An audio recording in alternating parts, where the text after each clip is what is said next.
Yes, welcome. It's an extreme honor to stand here in front of you. We wanted to have the keynote with Szilard. Unfortunately, they said perhaps next year. So we are the last one. Despite of that, thank you very much that you came for our presentation and that you waited for the last presentation in this section today. Let me introduce first my presenter or co-presenter, Szilard Toth, a certified technical architect for ServiceNow from Accenture, Hungary, a very respected member of the Hungarian ServiceNow community and also a mentor of the certified technical architect program. And a part of that, a super nice guy to work with. Thank you to be here. Thank you, Adrian. So the honor is mine to be here. So welcome, everyone. And let me introduce Adrian Toth. During this presentation, you will get the full scale of Toth, so A Toth till S Toth. Adrian is from Slovakia. He's one of our grand wizards of ServiceNow in the Košice office, and he's with his decades of IT experience, he's a great mentor for all the colleagues in the Danubia region, and of course he is the brain behind today's operation. So thank you. Hope you will enjoy our presentation.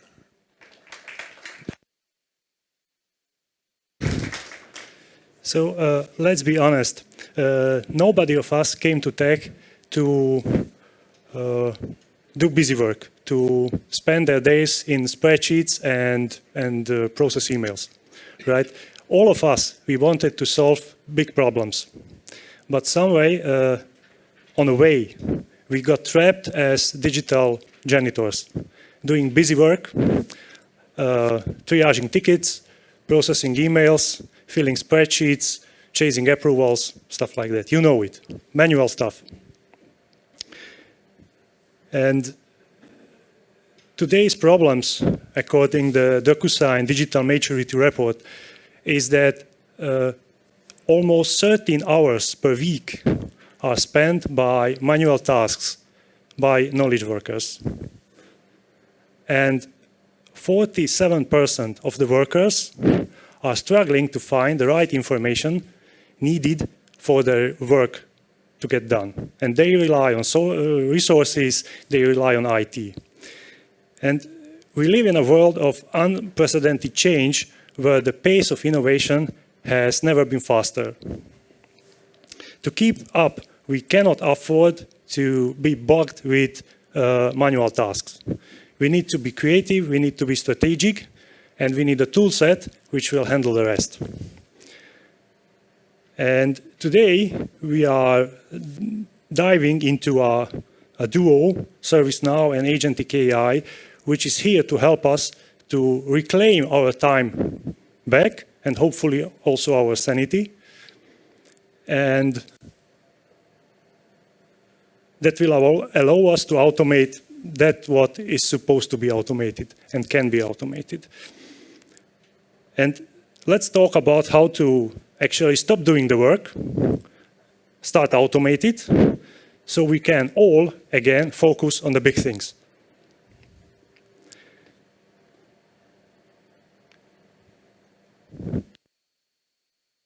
Not sure if you have heard about generative AI or agentic AI today, but I'm pretty sure you heard at least X presentations in this topic. But just to have a common ground and the same understanding, what's Gen AI, what's agentic AI. So generative AI is here we have the critical question here is that what to create. So it's a reactive system. We would like an answer for something. We ask it. You can see the examples here that write a marketing email, but it's still and continuously feeding from our inputs. And in comparison, agentic AI. So agentic AI is not James Bond with ChatGPT. So it's a more different process. So here the key question is that what is the goal? So agentic AI provides us an orchestrator, which is autonomous. It's more on the proactive side, and here the important takeaway is that you can think of it like a self-driving car, that I'm just giving the direction, I'm getting in, I start the engine, and poof, after 3 hours, hopefully I'm not in an accident, I'm at my destination. So here the example of ours was to book a business trip. So after this quick intro, let's move to our next topic, that about the rise of the agentic AI. Yes, thank you very much. So if generative AI is that incredible tool we all have been playing it with for at least for the last 2 or 3 years, what's the agentic AI, right? So more in detail, that's the next logical shift from a, let's say, reactive system or a reactive tool like the generative AIs are, towards a more proactive partner which can execute a complete workflow, a complete plan from start to finish. And I think you heard it during today's presentation so many times, what is agentic AI about, but we didn't know that we will be the last, so we included it into our slide. That the agentic AI is the hero of the story.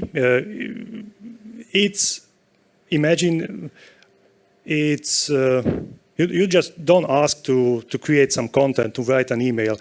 You ask to basically success or perform a goal.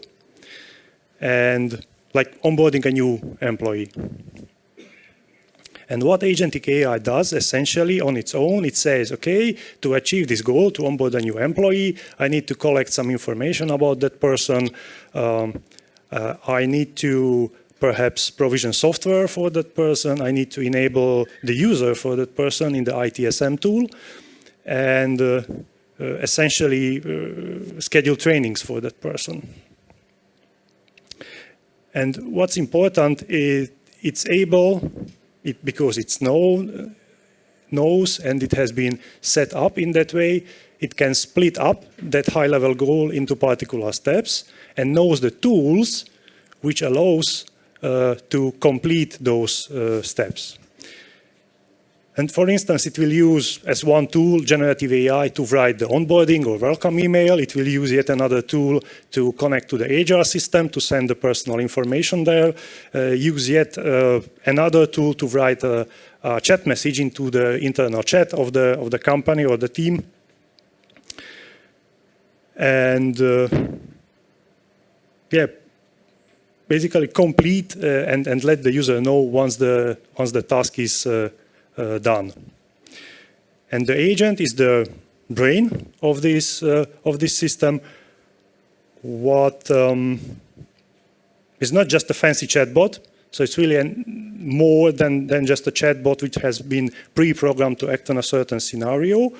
Rather, it's a self-driving system which gets a high-level goal, splits it into manageable smaller tasks, and gets it done from start to finish.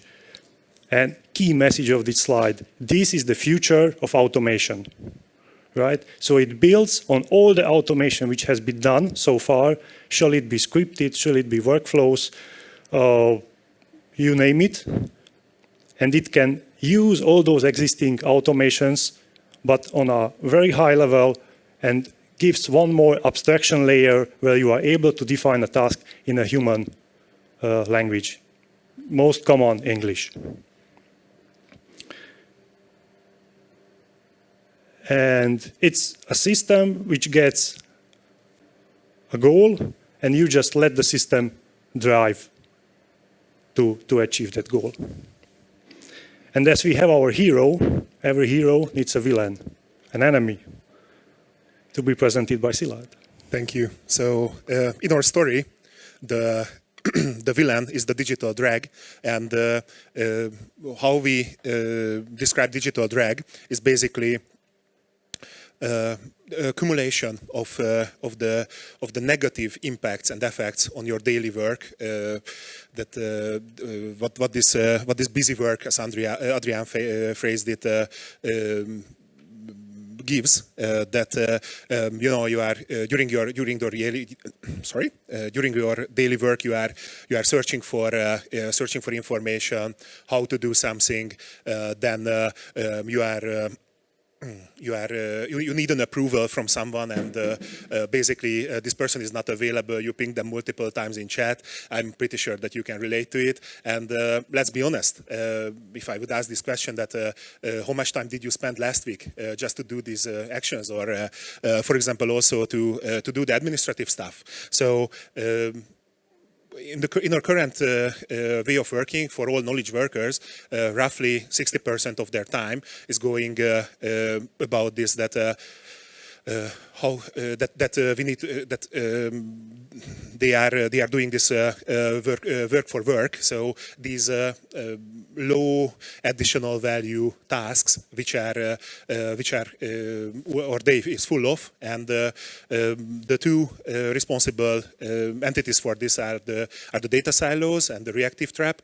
So a data silo is that we have an IT system, we have an HR system, customer service system, and these systems are not connected to each other. You need to do the task in one system, then you go to the other one, then you go to the third one.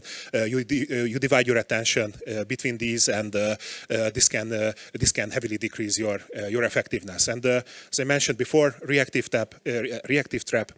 So we are in a world which is where we are always in the position that okay, we need inputs. For example, I'm pretty sure you already heard this question, that do you have a ticket for it? So this is something your agents, your service desk agents are always asking, that because it's needed to track their work. And also you are waiting for an approval. You are waiting for something, and this can decrease your actual work, and this is because of these issues the innovation dies. So according to reports, 30% of company revenues go to these process inefficiencies, with if you just think about it, that's a huge number, and this can also lead to, with these low value added tasks, this can lead to employee burnout. They don't like the work because it's a constant administration, high turnover. So all of these is where the innovation goes to die. So this is our main villain, and I think you now have an idea that what are the key areas what we need to tackle. Exactly, and we are not just talking here about the new technology, right? That would be perhaps a fail. This will be a transformation, like again. Right, like back then, the introduction of the electricity, then computers, then the internet, then the cloud, and now we have that new and fancy thing that we can use language models and somehow give the task description, and it gets executed based on that description, right? So that's the additional layer which we have now. But as with any big change, there are obstacles, and yeah, so when you are ready to automate perhaps your daily tasks, then these are the common challenges and pitfalls we see from our experience, and also from the projects we participated. There is a myth of sort of a plug and play, right? That it's kind of just a switch, you flip, and it suddenly starts somehow to automate itself. It's working on its own, or it's just a software to be installed, and suddenly companies will become super agentic and super automated. That's a misconception, and obviously this is a strategic initiative which needs to be carefully planned. So it's not a like some call it the airline catalog behavior. You know, you see something in an airplane, oh, that's something I want to buy and I want to have, even though you did not plan it. So you need to carefully plan, you carefully prepare, consider what changes are needed in your, let's say, technological landscape, in your organization, and to define a clear vision where you want to go. It's not just, oh, I want to use Gen AI or Agentic AI, but I don't know for what business problem I want to use that. Second topic is what we call the data dilemma. Any AI system or any agent is basically just as good as the data it has been trained on. In the first presentation, there was a sentence that AI, or let's say the current AI as we know it, so large language models, are really good with even unstructured data or bad data. I disagree. Data must have a certain quality. It might be unstructured, but it needs to have a certain quality. If you have bad, incomplete, siloed data, that may lead to automation, AI-based automation, which is biased and inefficient, right? So you need to spend time to look at your existing data, how you are going to use it, what's important for you, what's relevant and what's not relevant. And you need to set the expectation. And yeah, 1 out of 5 organizations, there is a Gartner research on that, 1 out of 5 organizations are already using Gen AI somehow in their internal tools and voting. Hands up if your organizations for which you are working is having a tool, internal tool, which is using Gen AI somehow. Raise hands. Okay, lots of hands raised. Those who did not raise hands, those are our potential customers, right? But nevertheless, executives are often rushing to use that new technology. So to use Gen AI in the shortest period of time, or use Agentic AI because that's now fancy. That needs to be fighted. We need to have arguments against that to slow it down and prepare it carefully. So rather slow progress and meaningful, like rushing fast.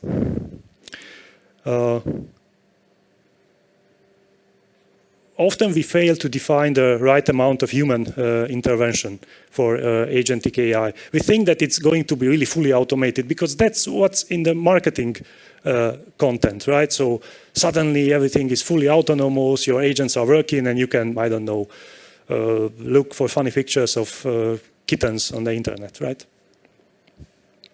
And finding the right amount of human intervention is the key. So giving an AI agent too much autonomy and a too early stage may lead to, let's say, unforeseen consequences, right? Important, too much, too early. But if you give too little autonomy to an AI agent, it defeats the purpose, right? So it's not automating, it's just constantly asking for feedback. So finding the right amount at the beginning and then changing it over time with experience might be a way to a successful deployment. And often we hear that people and organization resist change. That's not true. They don't resist change. They resist being changed, right? So they want to keep that old way of working, the old processes, because that's what they used to. And from nature, we resist change. So what is not just for Agentic AI, but for any technological change, taking the people with you, onboard them, enable them to give their opinions on any new technology or perhaps any input they might need to provide for the change in regards of Agentic AI. And yeah, success depends on bringing people with you. And last but not least, without clear rules how AI or Agentic AI in that slide should work, they might become chaotic. Think of it like the minions and Gru, right? If Gru is not at home, what are minions doing? Usually party and fancy, not the job Gru was handing over to them. And you need to establish guardrails for security to make your AI safe and reliable, so it really does what it's supposed to do.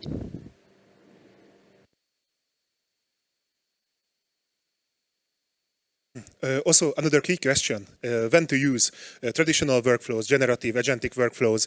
With all the stuff what we said, one can assume that that this is something, oh, I'm doing everything with agentic, but we also need to consider, for example, the total cost of the operation here. So if our process is deterministic, it's rigid due to the high regulations, then it's still the best to use traditional workflows. If in our process we require some AI assistance, like a summarization, help me with something with a predefined task, or we need to enhance or augment our existing processes, then that's usually a case for Gen AI. And when we are talking about very complex multi-step workflows, which are also time sensitive, so they have quite a short SLA, then usually for these exercises, then this is the case where we need to use agentic AI. So it's because of these various perspectives, we also need to ensure that we find this delicate balance, which can help us on the long run to find a solution which is good for everyone. Yeah. So why is then ServiceNow the ideal platform for agentic AI? First and foremost, because we are earning with ServiceNow our salary, so that's the one reason. But the second reason is that it has a unique position. It's a backbone for digital workflows in many companies, in many enterprises, and it has an architecture built around data, workflows, right? And on actions and integrations, right? That's at the very core of ServiceNow for years already. And agentic AI needs to act on business processes. And many of the business processes are already hosted on ServiceNow. It acts as an orchestrator across many systems. So we have there a single data model, right? Hopefully, right? There is some meaningful model following some standards like CSDM, latest version 5. If not, then try to adapt your applications to that common service data model. Though not necessarily all data needs to be in a system. So through the integrations, it's really capable to connect to other systems and gather information from there.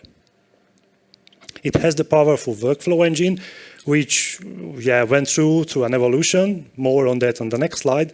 But nevertheless, from its very beginning, it was designed to execute workflows. So set of steps which do something, achieve a goal, act, change, and provide an outcome.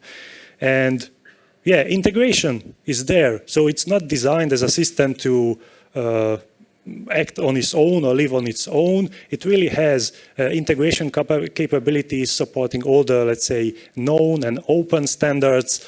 And thanks to that, you can connect to a third-party system, like previously mentioned, the HR system to enter the personal data of your new hire, or send a chat message to Microsoft Teams thanks to the integration capabilities. And first and foremost, thanks to the AI features of ServiceNow, so to the Now Assist Skill Kit and the large language model support, it's able to understand the intent from natural language and, yes, to just get the work done using the existing technologies there. And before we jump to some more topic on that, let's see the evolution of the workflow and automation capabilities of ServiceNow on the next slide. Yeah, so here on this slide, you can see that what was the timeline for it. So at the beginning, it was light, and then scripted workflows. So this during this phase, you needed to have heavy developer and programming language skills to be able to automate something in ServiceNow. Then, with the introduction of robots and process automation workflows and processes, things became a bit easier. Then it advanced to AI workflows, and then with the introduction of Gen AI, we went to conversational workflows. This is what we call Now Assist in ServiceNow, in the ServiceNow world. And where we are now, it's agentic workflows. And why we are cool is that the actual reason that, and here you can see Idris Elba as well. Idris Elba is the poster face for ServiceNow AI. So that now with the usage of your own natural language, you can create these automations. It's very easy. It's also for everyone. So now, I think that one of the biggest key achievements here is that it made AI available for everyone. And if we go forward, then we also need to talk about the responsibility what we need to have when we are introducing an AI solution. So this is one of the important questions: that where's the governance, where's the privacy checks, where can I see these guardrails? And ServiceNow introduced actually quite a genius solution for it, which is its Gen AI controller, which is sitting between the large language models and the actual skills where what we execute during these agentic AI workflows, and it makes sure that agent experience is high. It marks, for example, offensive language, real time. It takes care of sensitive topics. For example, for HR, SecOps, this is one of the most important topics, that how to handle these. And of course, it ensures that that proper data privacy is in place. And yeah, let's see how an actual agent looks like in ServiceNow. I think that's the most important part for you. Until now, it was like marketing. Like you, like us, are most probably techies and geeks, right? So to somehow explain how that has been put together in the ServiceNow logic, there is a heart of the system, which is the orchestrator. Thank you very much. You are very kind, sir, to taking a photo of us. And it's our boss, so that's why I'm so kind to him. And so we have the heart of the system, which is the orchestrator. Like it does nothing on its own, right? It's just wait to get something done. And where the action starts, it's the definition of the why. So there needs to be a reason why we want to trigger a workflow, an AI agent-based workflow. And think of that as a request or as a goal, an incident created, a request in a service catalog, or just simply a question in or a request in a chat, in a natural language. What makes this difference from, let's say, the traditional or the chatbot-based automations is that the request itself does not need to be like well structured, right? So you can define or you can enter a sentence like, "Please help me with my printer issues," and what next happens? The system, thanks to the LLM availability, understands what you want to solve and tries to find the proper AI agent or AI agents to assist you with your request. And that's actually the role of the orchestrator, to select the right agents, because it knows what's the purpose of a particular agent, what tools it uses, and hands over the plan to the particular agent. So the orchestrator is like a conductor really for an orchestra. It does not play an instrument, but knows who plays which instrument and when. So creates a plan of actions. And when the action plan is done, then it's time for the particular agents. Each agent is purpose-driven, so does a single job, right? Has its defined set of tools, which is going to use to achieve its purpose. And then the very bottom, we have the actual technicalities. That's where the job gets done, right? So you have your analysis skills, you have your workflows, you have your integrations, you have your information gathering, and that's how it has been put together. And two different concepts. One is the AI agent, and one is the agentic workflow. So those are two different. You can build both in the AI Agent Studio, also configure agents. There is a variety of existing ones. And using agents, custom or out-of-the-box ones, build a workflow which builds basically a complete plan. And now over to the particular use cases in different areas. Slowly transforming this session into the keynote because our time is running out a bit. So just a few words on the keynotes you can see here. We have listed actual implementations or proof of concepts what our colleagues are working on in the four main areas: IT service management, HR service delivery, customer service management, and security operations. One of my favorite examples is from our beloved colleague Antti, who always said that we need to simplify the out of office process, that I just need to simply request a holiday, and in Outlook the mentioned days or the impacted days are blocked. All meetings are declined. It also writes me the out-of-office message, and much more if there's an internal tracker for it. So you can see here that there are various options what we can choose from, and basically a ServiceNow also says that the end of the journey is your imagination. So wherever it can take you, that's the only limit.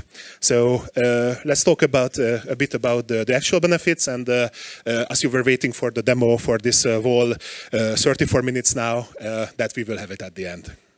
Yes, wonderful. So quick marketing slide about all the benefits Agentic AI will bring and cause. Honestly, I'm not 100% sure about this. This is a marketing slide, obviously.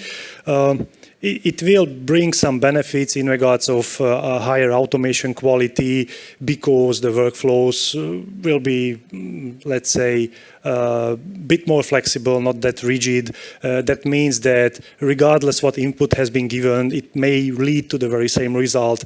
It may also enhance the end user experience, shall it be the customer or the employee, so out or in.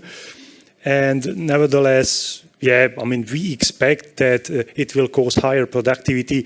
But what that will mean for us, I mean, techies, more work to be done, right? So because someone needs to do that automation, someone needs to implement those agents, to implement those integrations, to define those steps, even in English, but you need to be very precise and very structured in giving the instructions to the large language model. Otherwise, it will be like minions, you know. So that's the benefit for us, for the end users, yeah, on the slide, and it's up to us to make that happen.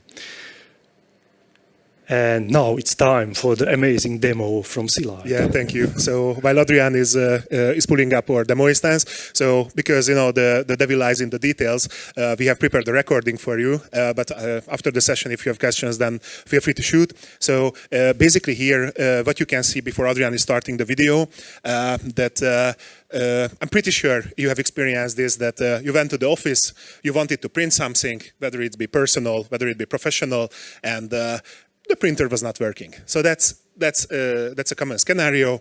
But what we can do here? So for years now, systems are existing which can monitor printers, and the modules are already there in ServiceNow, so that when something bad is happening, ink is low, there's a jam, printer is unresponsive, then an incident will be created in ServiceNow. So in our example, we are shooting for this, that how we can resolve this. So here you can see in the example that in your own language what we spoke about, you can define the role of the agent, what it needs to be done, and here it will be quite fun that I'm just simulating this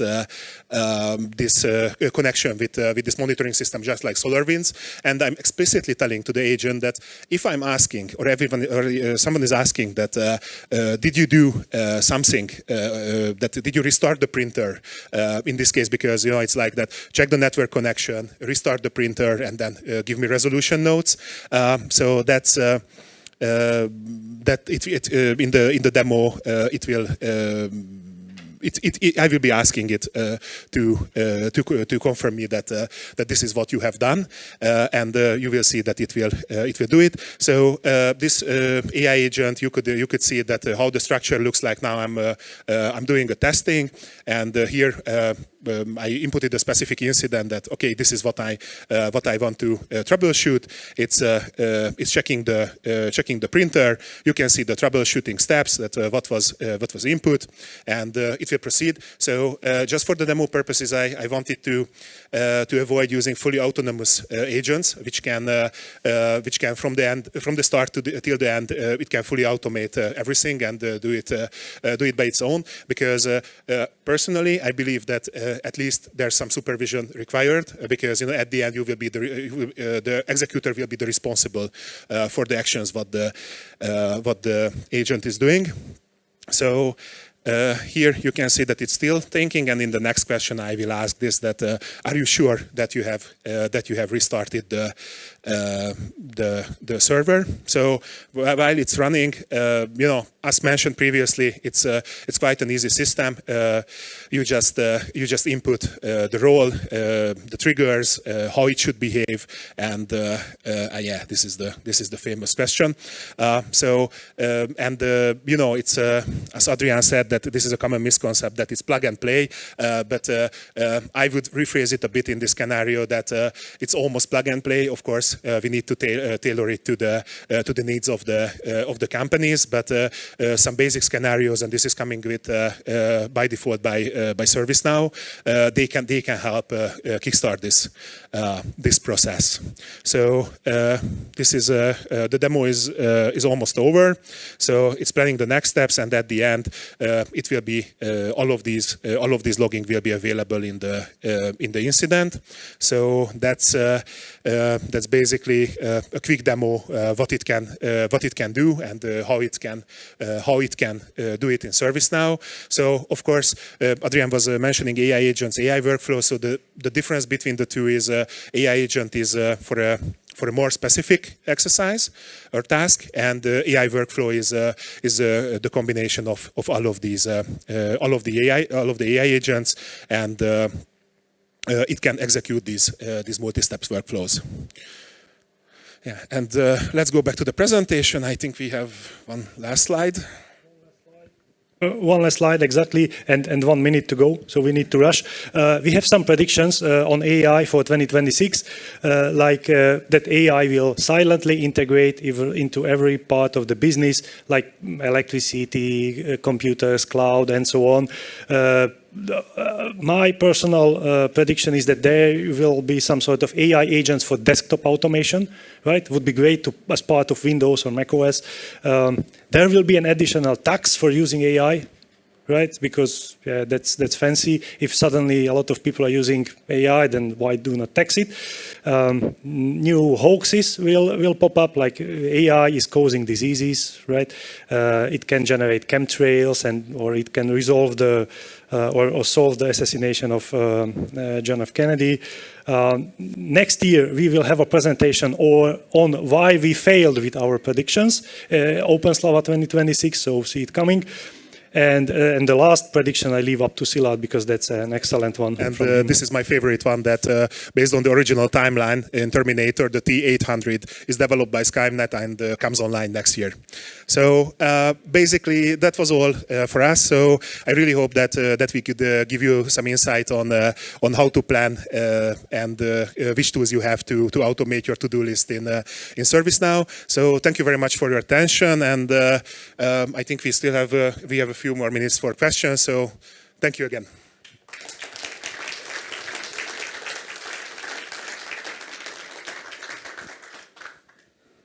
Yeah, so Adrian, maybe you can join me if you want, but I will start with the first one. How difficult is to implement AI agent in ServiceNow? Are we talking about days or weeks?